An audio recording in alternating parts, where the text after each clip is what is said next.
again, Railway Conversations with Doc Frank. Hello and welcome to another episode of my podcast. I'm Doc Frank, your host.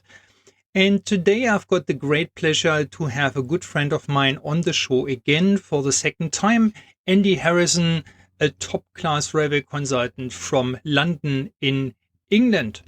But before we go into this conversation, I wanted to let you know that this podcast is not sponsored by any third parties or so, and there are no other means of monetization either. The only thing that I do offer you is explanations or information about training courses in the space of railway signaling that may be of interest either for you or maybe for one of your colleagues, friends, co-workers. So it would be greatly helpful if you just listen to those ads. Normally there's one at the beginning before the interview and one at the very end. And if you think that's something of interest, then please consider to sign up. Hi, it's Doc Frank again. What can I say? Even the best CBTC training in the world arguably can get even better. And that's what's happened with the brand new 2024 Understanding CBTC Fundamentals training. This is an upgrade from the previous CBTC Kickstarter training that exists since 2014 and has been continuously refined, improved, and updated. You have a massive 30 video lessons that you can watch on demand as long as you live. You've got lifelong access.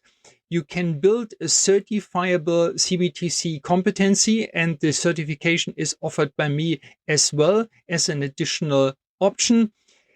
You do not need prior signaling knowledge for this training. Just imagine that you can learn the fundamentals of CBTC without needing to know anything about railway signaling before the training. So that really makes it suitable for anybody working in the railway industry and for anybody being interested in working in the railway industry.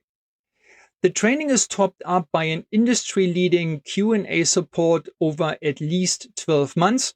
You can sign up for this fantastic training under docfranktraining.podia.com/CBTC. I repeat that, docfranktraining.podia.com/CBTC. And if you needed one additional argument, this course is actually cheaper than last year's training. So that's my way of helping you fighting inflation.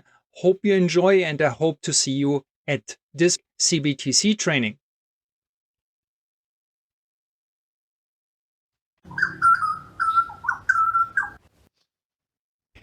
Andy, welcome back to the show.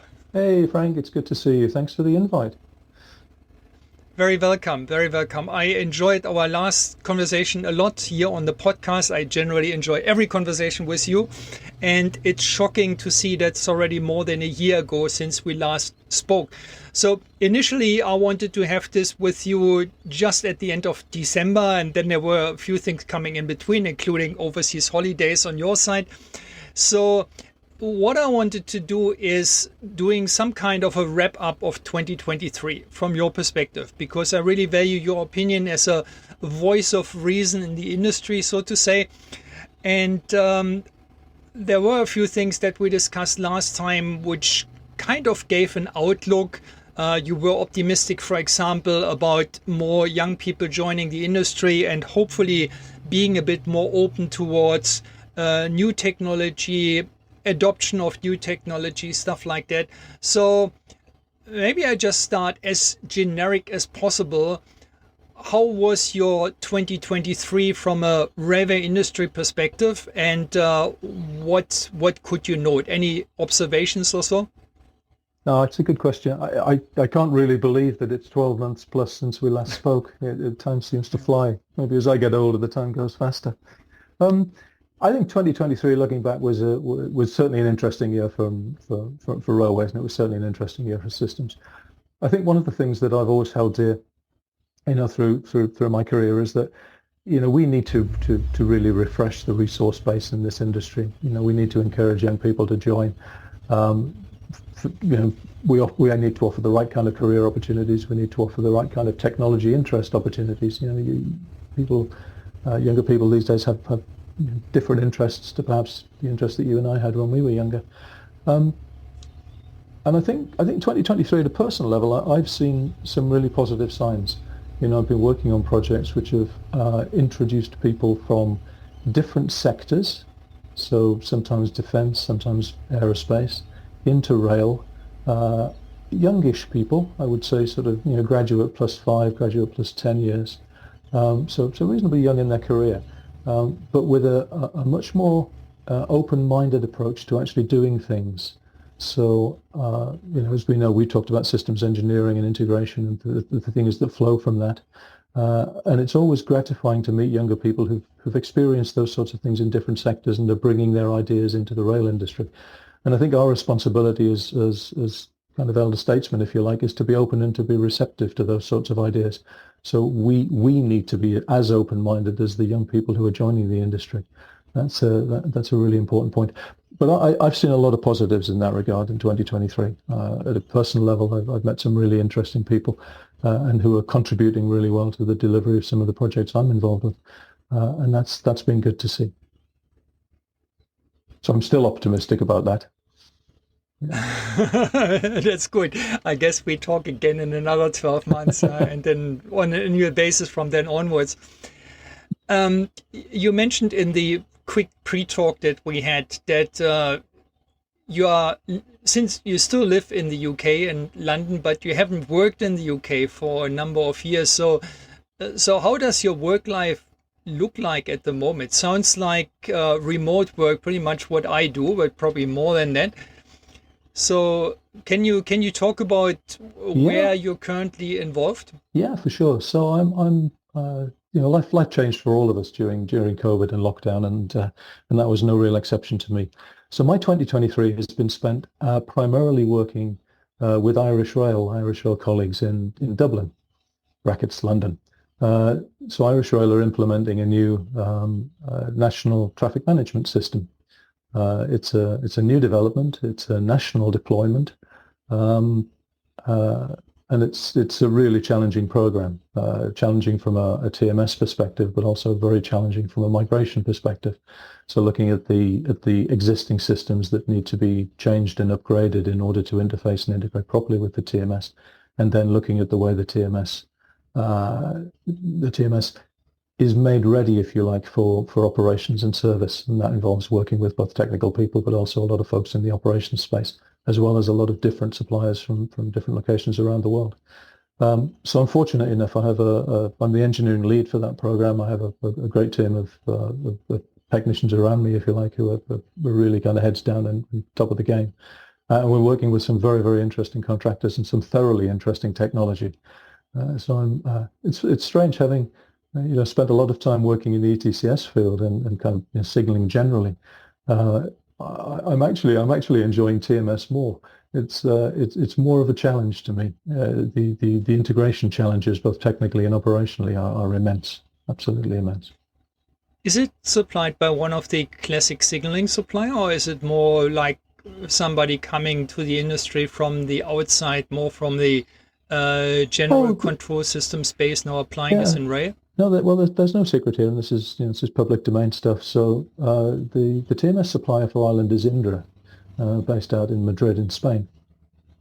So they're a really interesting company. They have a strong background in IT and sort of product development, product application across a number of different sectors, including rail. So they provided control center systems for Spain, for Colombia, for countries like Lithuania, Turkey, Saudi Arabia. So they have a strong railway pedigree, but they have a strong pedigree in other areas as well. And that's, to be honest, one of the things that's been fascinating about this program, because they're bringing in expertise, hardware and software expertise from different sectors, and applying some of that knowledge in the systems that they're bringing to Ireland. So yeah, it's a good company to work with. Like all programs, we have our problems and our issues that need to be resolved. So no particular surprises there. But as an experience, I think it's been a terrific experience for this year. So yeah, I'm fortunate. So that's been taking up most of my time, and I get involved in doing some, as I said earlier to in the pre-talk, getting involved in doing some reviews for kind of government departments and things like that on programs that are running in the UK, and those are always interesting. Not always in rail, and certainly not always with railway people, which is kind of good for me. I think it increases my learning abilities a little bit. Yeah. You still doing any stuff for Australia these days? Uh, Strangely enough, I was up at some godforsaken hour on Tuesday morning last week, having a conversation with folks in the digital systems program in Sydney. Yes, so that's still very much part of the role, and that's fun as well. The program team are getting much closer to commissioning. They were running trains around in ETCS level 2, I think, the week before we talked. And the panel that I sit on is full of interesting people. So I like to think I contribute some value, but I think I also get some value from being part of that conversation. It's fascinating.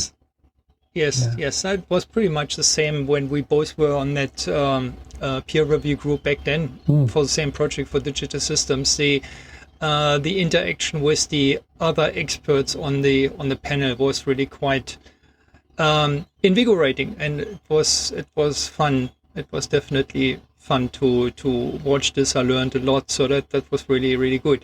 Yeah. Can you say, are they doing ATO as well in the first go, or are they just starting without ATO and then kick the can down the road? The initial migration doesn't involve ATO as far as I know. Yeah. Okay. Well, that was my concern all along while I was still there. But I'm optimist that I am. I was still hoping that they may not completely forget that ATO was part of the scope, automatic train operation, that is.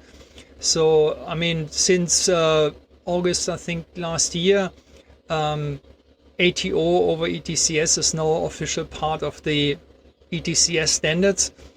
And I'm not sure whether they wanted to wait until it's really cast in stone, which it now is, or whether it was just put into the too hard basket and say, well, let's just commission something on time, and then we see what we do with the rest later. It certainly it wasn't part of the conversation last week, so I'm assuming that it's not the priority for the moment. I think what's interesting is that program, along with others, is getting to the point now where people are more actively thinking about operational preparedness. So what sort of maintenance and support organization do we need to put in place to manage this when we accept it into operational service? And that's true in Sydney, but it's also true in programs and projects in the UK and in other places around the world.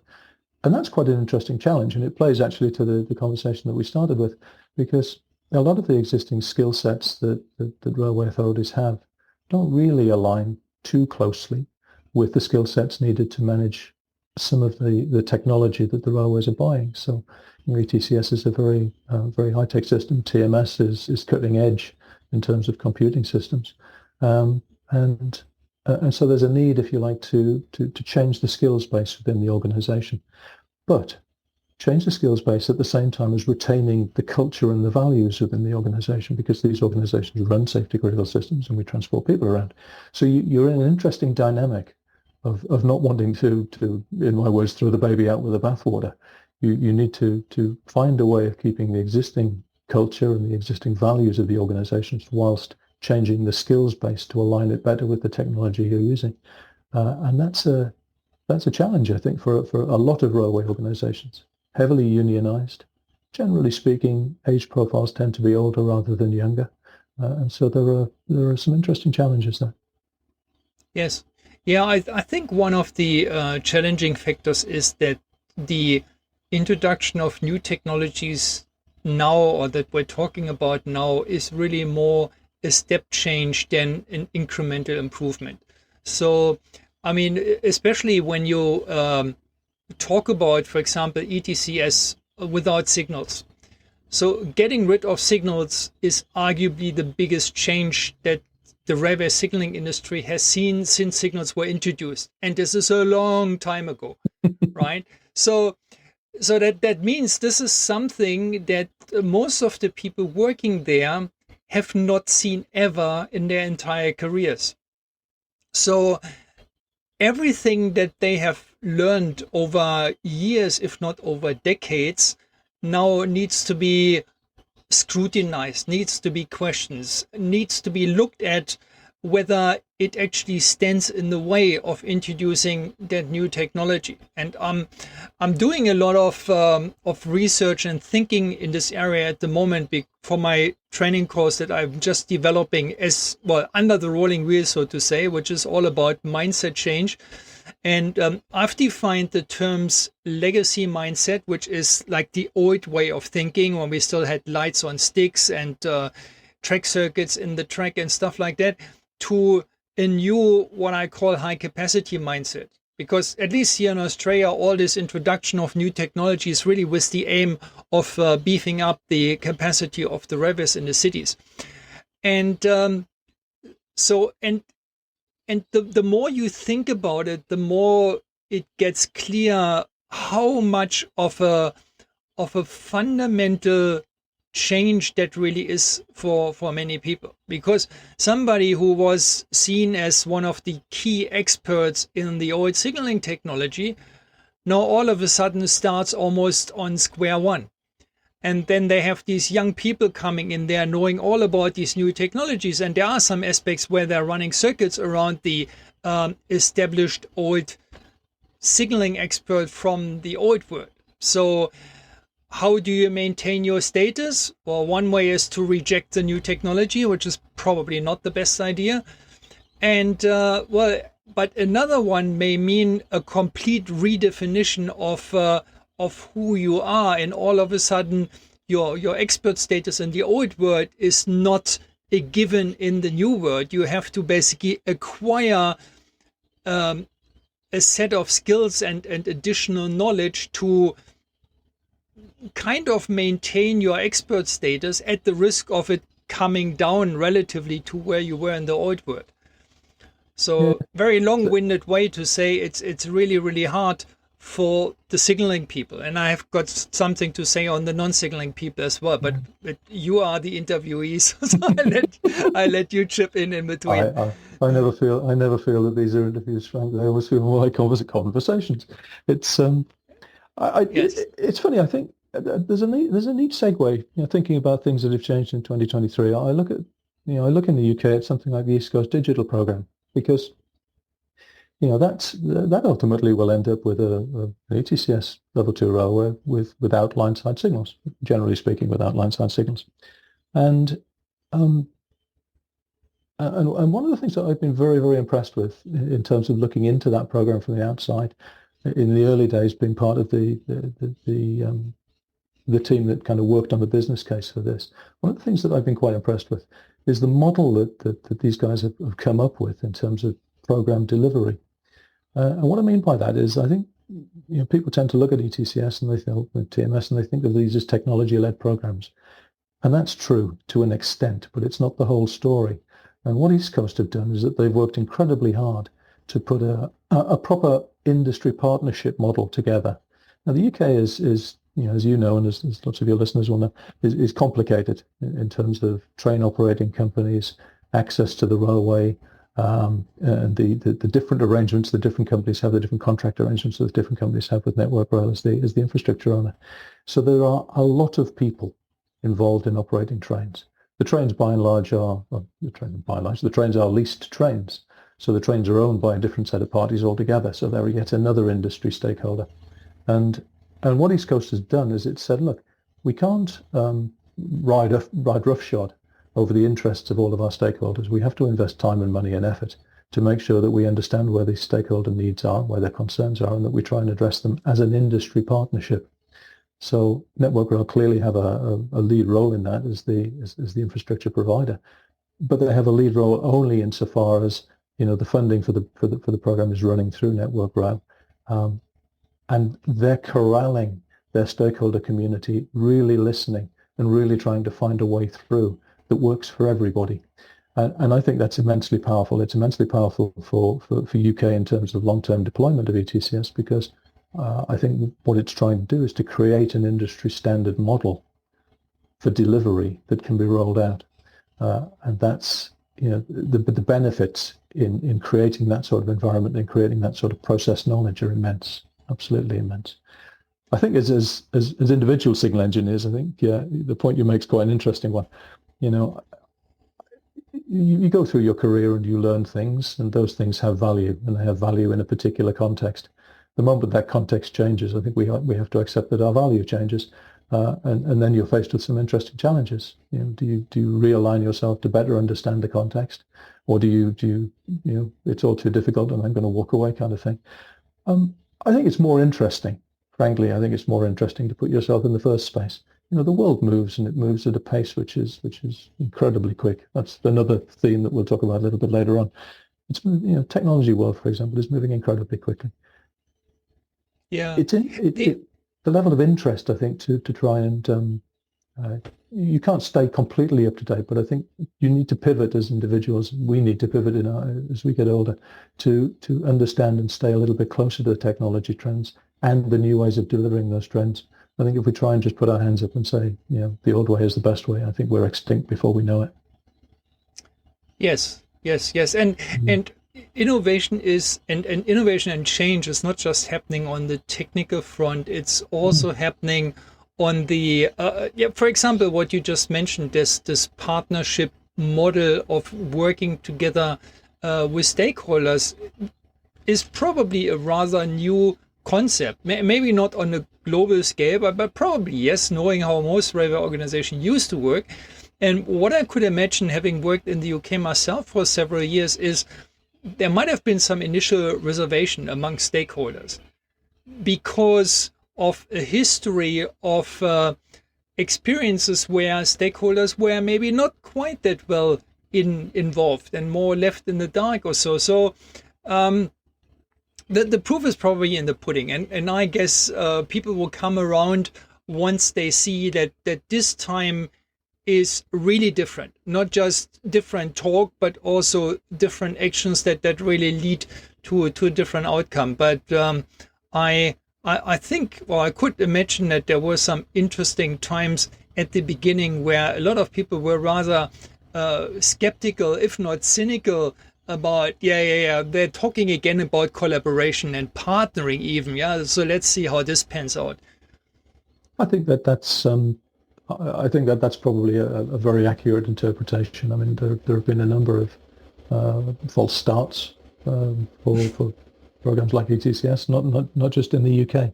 So I think it's very important that the decision to apply this kind of technology and live with it long term is a proper industry decision.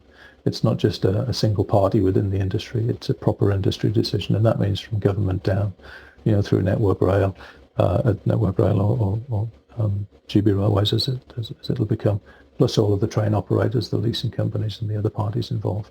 If you can create a model where everybody understands that it's in everybody's interest for this to actually happen, then you take away the conflict points and everybody sort of bands together. And I think, as we've realized through our careers, the railway industry, like many other industries at base, is a bit of a family. There are contracts, there are disagreements, there are issues and arguments, but you join this industry, I think, really because you have a sense of public service and you want to deliver something useful for people. I think at base, we all still have that. And I think what this partnership delivery model is doing is giving people an opportunity to take away the points of conflict and work in a much more harmonious way to deliver something real. That said, if East Coast Digital doesn't deliver what it's promising in the UK, then I think the level of skepticism will go back up again. And so they don't wish to put particular, don't want to cause particular problems to the program, but these guys are under the cosh. The first ECCS operation happened at the turn of the year, which is great. There are other plans for 25 and 26, and it's really important that the industry makes those happen because the level of skepticism is low at the moment and it needs to stay low. Yeah. Well, and I guess that will have implications on the entire further rollout of ETCS in the UK. I think it has taken much longer than originally planned. I mean, you were intimately involved in the very first pilot project for ETCS on the Cameron coast in Wales. After that, it took literally forever and a day. I think the next application was little bit around London. So Thameslink was one example. Then I think there was a spur towards Heathrow Airport, but only really so not the big step change of all the important lines. So East Coast Main Line now, or East Coast Digital Program as they call it, is really the first. I wouldn't say the first serious application, because Thameslink was obviously quite important, and a spur to the biggest airport in Britain is certainly also important, but I think it's the first time that really one of the intercity main lines is fitted with ETCS, and the success there, I believe, will be critical for driving further rollout, preferably accelerating the further rollout. Now, I can imagine about 20 years, nearly 20 years ago, I saw rollout plans for ETCS in the UK that went all the way out to 2066. So I'm not sure where they are with these things now, but back then when they came up with that plan, the initial stages were meant to go faster than what has actually happened now. So if anything, there has been a delay against that plan. So unless you really start to accelerate at some point in time, 2066 may easily become 2086 or something like that. And then you wonder whether ETCS as a technology may actually still be there towards the end of this rollout program. It's an interesting point you make, that, because it takes us a little bit away from the technology, isn't it? It takes us into a slightly different place, which is that I think one of the problems the UK has had, and I suspect it's not been alone, is in making a business case to justify the investment. Having worked through some of these things with the colleagues in the Department for Transport over the years, that's actually quite a hard thing to do. And what East Coast has done is it's an example, if you like, where the stars have aligned. You have an infrastructure which is aging and which will need to be replaced at some point in the not too distant future. You have a train fleet which a lot of the trains that are running up and down the East Coast are already pre-fitted with ETCS through different train leasing contracts. So you have that situation, and those things themselves help to enforce, or help to underpin a business case which allows people to make an investment and say, well, look, we can make an investment in an ETCS railway because we don't have the fitment costs of an entire fleet to make. We were going to have to make the investment in changing the signalling interlockings, for example, already anyway. So that's an investment that we wouldn't need to make. So we can take that money and we can reuse it somewhere else on ETCS. And so there are a number of factors that align, if you like, to make ETCS a good model. And so there are some real points of learning here. I think, if we can come up with an operational or a delivery model which is a true partnership model, and use that as a base for future deployment in a more straightforward and efficient way, I think that would be great. And the business case model, I think, for East Coast is set as well. So I think in the future, people will be looking to see whether or not they could reapply the same thinking. And so the long-term deployment of ETCS may be based, yes, on capacity needs, but it might also be based on obsolescence of existing infrastructure and the points where those infrastructures would need to be changed. So I think there's a little bit of a replanning going on in terms of long-term deployment. I'm sorry, I'm talking a lot now, but it does make you think that, you made the point earlier about the ERA issuing a new ETCS baseline, or ERTMS baseline, in 2023, and that is one thing that's changed. Introduction of a baseline for ATO, more consideration now for FMRCS and the comms implications. One of the things that I think would benefit from some thought, and maybe we talk about this in 2025, is that the costs of schemes are still increasing, and they're certainly increasing here. So, if I look at the cost of resignaling schemes in the UK, the numbers are high, and the numbers are only getting higher. And it almost seems to be that's the case, almost irrespective of the initiatives that the industry takes to bring those costs back down again. I've lost count of the number of initiatives, the program X or program Y will drive our signaling equivalent unit cost down by 50% or 10%. And generally speaking, they don't work. And so I'd like to see more emphasis placed not just on things like the technical baselines for ETCS, but also application baselines. So trying to understand and come up with ways of helping the industry to actually apply the technology that's being baselined and being specified. If I looked before this call, I looked very quickly at the ERA website and then cast my eye down the list of specifications related to baseline 4, and it's immense. It's absolutely immense.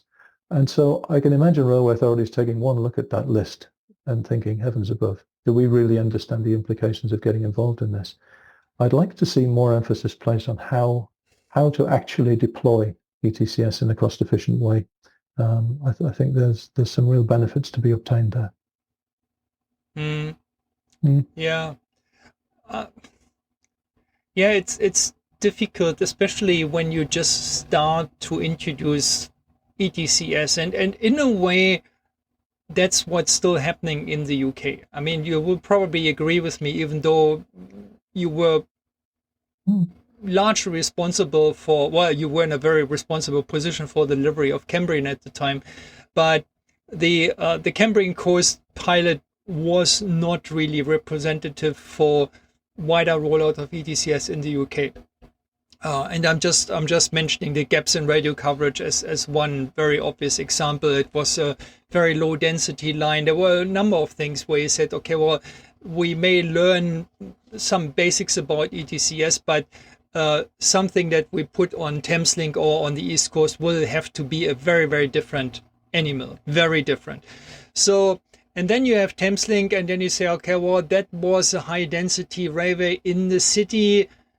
To what extent is it comparable with East Coast? Yeah, maybe not so much. The fleet is definitely less captive than what it probably was on Thameslink and so on. So you always find differences, and you always start to almost reinvent the wheel and start looking at ETCS functionality from a completely new perspective. And just to make sure that this is not just the UK, that happens elsewhere.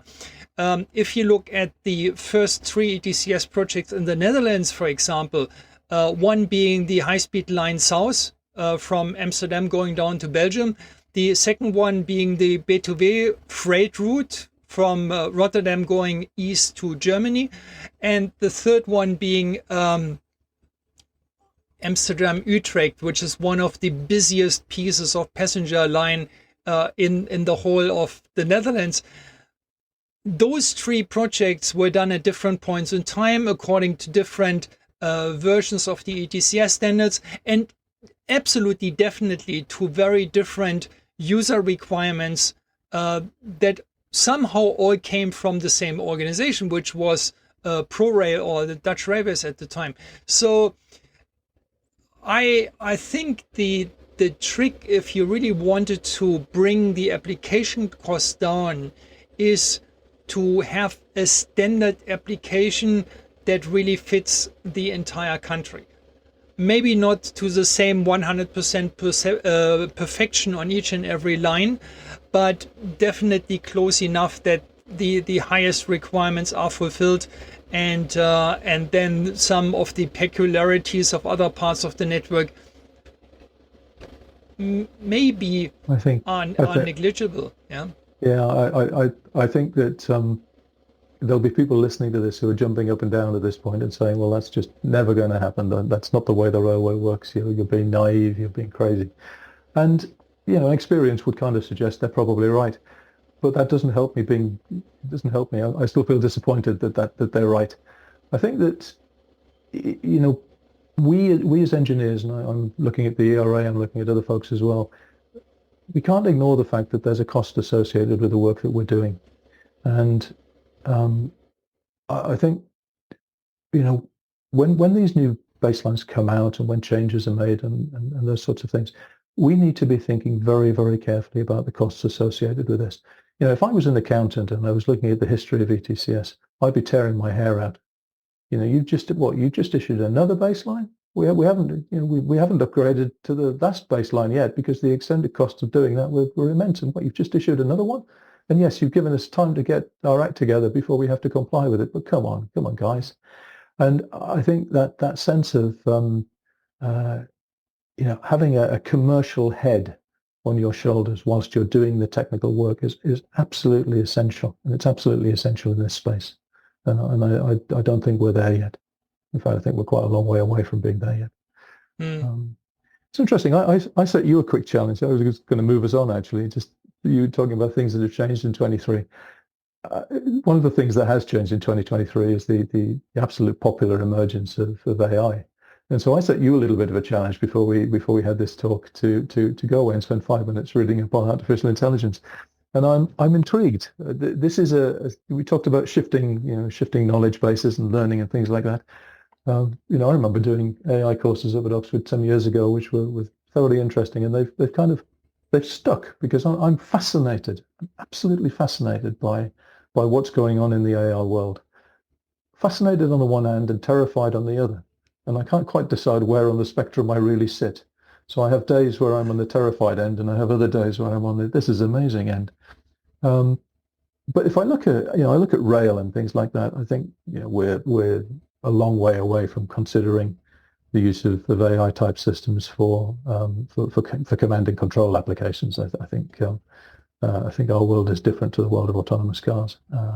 But I suspect we're not that far away from, and in fact, actually, I know we're not. We are using AI for things like, maintenance predictions, maintenance reliability predictions, reservation prediction systems, and those sorts of things. And I think AI is going to be a significant sort of enabler of change, if you like, in this industry over the next couple of years. And I was just curious about your thoughts, which is me putting on my interview question head. I think I'm probably more on the terrified end than on the fantastic end, because I see how humanity deals with those changes or these new technologies, how they are being applied in some areas, how reckless they are being applied, and how the wider population is really lulled into something, look at how fantastic all of this is. So I'll give you one example, which is not necessarily AI, or maybe there's a little bit of AI in there. But you have all these little boxes that now sit in your houses, Alexa, and there are a few others. So I don't want to promote any particular brands here, but they're all doing more or less the same. Or take just Siri if you have an iPhone. So there is a machine or a computer that listens to your voice and then does certain things. Yeah. So, and the benefits to people are things like, look, I can say, switch the dining room light on, and the dining room light goes on, and I don't have to walk to the light switch and operate it by hand. Now, one of the negative effects, if you just keep sitting on your couch instead of getting up, walking to the light switch, operating it, you're moving less, which is probably detrimental to your longer term health. That's number one. Number two is you've got a box in your house that's constantly listening and recording to every word you say, your partner says, your children say, you talk about on the telephone, maybe even in business video conference calls that you're doing while working from home. Now, would you want to invite a stranger into your house and just sit there listening to everything you have to say? Even if that stranger says, well, if you want me to switch the light on, I will do it for you. I can even brew you a cup of coffee if you like. That's even better than what Alexa can do, isn't it? I find that you wouldn't be doing that. You wouldn't be doing that. You wouldn't be doing that. But now you've got a little box, which is obviously, well, apparently less threatening than having a human being that you don't know sitting in your living room. But this little box, behind this little box, are sitting hundreds and hundreds and hundreds of engineers that can now all listen to every word of your conversations if they only chose to do so. I find this rather scary. And this is one of the reasons why on my phone, Siri is deactivated, and I don't have Alexa or any similar gadget like this at home. And yes, it may sound a little bit old-fashioned, but I can still see astonishing things where tools such as Google or YouTube or so seem to know what you're thinking about. You talk to your partner on the dining table about the next trip you want to do to, I don't know, to the Northern Territory, to Darwin, let's say. And all of a sudden, before you have done any search on YouTube or Google, they start swamping you with information about trips to Darwin and tourist attractions in the Northern Territories, all kinds of stuff. And you say, well, what the heck? How do they know that? So there must still be, like, I don't know, a small person sitting somewhere in the either web and still listen in. And I find this quite scary. And I have examples from the AI space as well. But I find the idea of a mini Frank sitting on your shoulder listening to what you do. I find that idea absolutely terrifying. Frankly, one of you is enough. We could talk for hours on this, and actually maybe we should one day. But this is one of those fascinating subjects where you can look at it from so many different perspectives. I can look at it from a technology perspective, and I can enjoy the technology that goes into creating large language models. I can go into the kind of the core technology and be fascinated by it. The accuracy of certainly not of the information that some of these LLMs are producing, but the accuracy of the ways in which patterns are being matched in terms of words is breathtaking.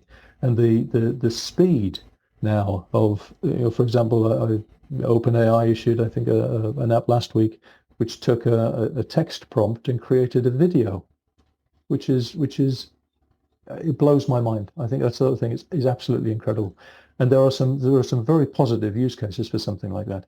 So from a technology perspective, I can be fascinated and really get excited about this.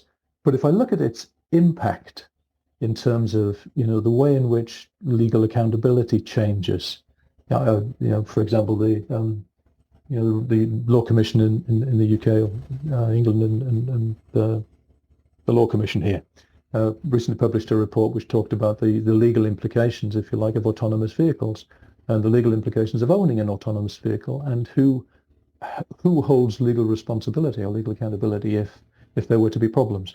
And there are some fascinating snippets inside there that make you think, actually, my world is about to change. The moment I buy a car which has autonomous capability, I certainly have a deeper sense of responsibility for the operation of that car than I ever expected to. And it goes far beyond pressing the pedals and operating the steering wheel. So from a legal perspective, it's fascinating. From a political and an economic perspective, these things are fascinating too. We're likely to have an election here in the UK. Let's have a conversation in 2025 about the role that AI played in supporting the election results at the back of the year. I think that'll be fascinating too. And as engineers, in this industry with the systems and the safety head on, we've grown up in a world where we're dealing with deterministic systems. We can, by and large, we can predict what these things are going to do. We absolutely can't do that with AI, and that throws up some fascinating paradoxes and some fascinating conundrums. Ultimately, I think AI is not going to stop, and AI is not going to wait for us to work out what the answers to some of these questions are. And that's another paradox. The pace of technology change versus the pace of society's ability to manage that technology change yes, that takes me to the terrified end of the spectrum, frankly. Yeah, probably. And the scary thing about it is the ways in which it can be misused or abused. Yeah, like if you wanted to discredit me, for example, not that you would ever want that, you could basically just distribute the rumor, Frank said this and that. Yeah, but at the end of the day, I would say, no, I have never said that, and you wouldn't have proof that I said this, or you say, well, I heard it with my own ears, but nobody else has heard it, so it's a bit these days you can present a video showing me with words coming out of my mouth which sound exactly like me saying some absolutely terrible things, and all it's a deep fake. And that's based on artificial intelligence. So I think the least thing that's going to get lost is the trust in anything that you hear or you see, and this only affects like 2 of your senses. What happens to all the other stuff? And I think some of the questions in that article that you made me read are really quite interesting. I mean, how can you control that machine learning algorithm, for example, is only taught the right things? At what point does it stop learning? At what point does it go off on a tangent where the learning may actually lead to undesirable results, which in our industry may very easily be safety critical, in other words, life-threatening. So the conclusion was to basically start with applications that are less safety critical, and where you have a deterministic system as a watchdog in the background safeguarding the actions of the AI-based less safety critical system. That's something that I could imagine if you definitely want to do something in the railway signaling space with that. But I'm intrigued by the idea of you're quite right. You know, from a safety critical perspective, I think I can't see this happening for a while, to be honest. But what I think more worried about as a person rather than as a signaling engineer is the societal impacts of something like this. So, you know, societal critical. You know, so your deepfake analogy is absolutely right. I could, you know, give me 5 minutes, I'll produce a Frank deepfake, and it would be good, frankly. So how does society react to the fact that trust is not there anymore? Where do I believe? What do I believe? What's my definition of truth? And that's something that we're simply not prepared for. We're just not prepared for it. Yeah, and it's very hard to find the right balance there. I mean, in a society where a lot of people still give trust to the news that they see on television, that's a scary notion, because they may believe blindly everything that comes out of that deep fake universe. On the other hand of the scale, you're not trusting anything and anyone. Yeah. Maybe apart from somebody who is really looking you in the face like you and I are talking now. We're hoping you're not have been replaced by a robot in the meantime or so. I'm conscious of your time. I apologize. I took a bit longer or a bit more of your time than what was intended. Not a problem at all. But I feel we are nowhere near any sensible end of this conversation. So the least thing I think I need to do is re-invite you, not like in 12 months from now. I think we probably should continue this discussion sooner rather than later. Yeah, probably very soon. I would enjoy that. It's a fascinating. It's always good talking to you, but this is a fascinating area, and we can't be blind to it. I'll leave you with one thing to think about on a slightly less serious note, perhaps. So, as you know, my darling wife's a classical singer, and so we're having a big family argument at the moment about whether music composed by an AI is actually art. So, does it have the same criteria that she would use in deciding whether a piece of music represented art? And we haven't got to the bottom of that yet. But next time when we talk, I'll bring you up to speed with the pros and the cons and let you know where we land. Okay? Yeah. And I mean, still with that podcast being relevant and staying relevant for the railway industry, I'm pretty sure even in a discussion about art and how AI outputs could be interpreted that way, will have some form of relation where you said And here's a similar thing that could happen in the railway industry, and there we go. Yeah. I think maybe the only thing I could think of would be music being played over stations. But I'll give that some thought. I like railways, and I know we're talking about railways, but I like other things too. Yes. Fair enough. So Andy, for today, thank you very much for your time. To the listeners, my apologies that it was kind of a truncated episode. It's not, and it really has to go. But we will offline discuss about a follow-up in the hopefully very near future, and then we both have a little bit of time to think about this and basically collect our ammunition. And I hope that we will also come up with some of the more optimistic ways of looking at this entire thing. Yeah, because I mean, as you said, this change is coming and it's not going to stop.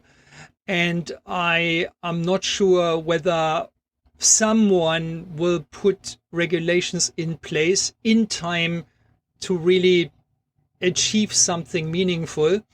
So what's left is pretty much the hope that the majority of humanity will not put this to, well, the worst possible of users and really using it for the goods.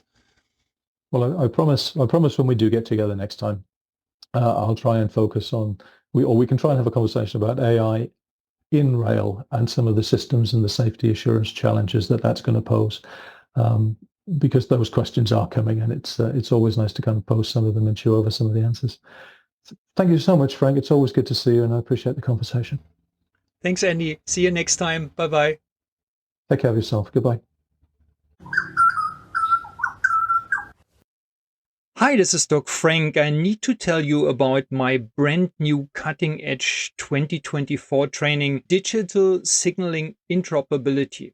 Interoperability is such a huge issue, not just here in Australia, but in other countries as well. Everywhere where you've got different railway authorities with cross traffics between each other.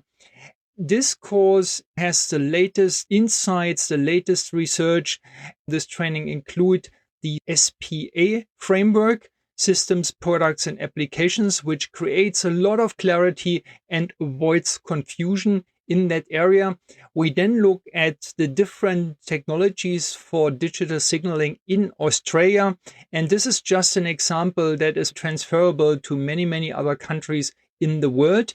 We then give detailed introductions to the main technologies used in Australia, which are CBTC, ETCS, and ATMS. Then we discuss the hierarchy of interoperability controls, the different ways how interoperability can be handled and addressed. A special session on CBTC interoperability between CBTC products from different suppliers. Then we look at ETCS interoperability, and if you think that comes automatic just by using ETCS, you need to think again. This lesson will address how interoperability in practice can be achieved with ETCS, and it does require some work. And then lastly, interoperability between different technologies. What is required to do that, to achieve that? Which options are available, and what is arguably the best? You can get access to this fantastic brand new training under docfranktraining.podia.com/interoperability. I repeat that again, docfranktraining.podia.com/interoperability. If this is a topic of concern for you and your railway organization, then don't miss this training. Hi, it's Doc Frank again. I hope you liked today's episode. I like to keep it as simple as possible, so I only have one single request for you. If you like this podcast, please tell your friends and colleagues about it. That's all I want, because that's a service that I'm providing to the industry, and I would like as many people as possible to listen to this podcast and learn something from it. So please share. And until next time, keep it simple and bye for now. Thank you for listening.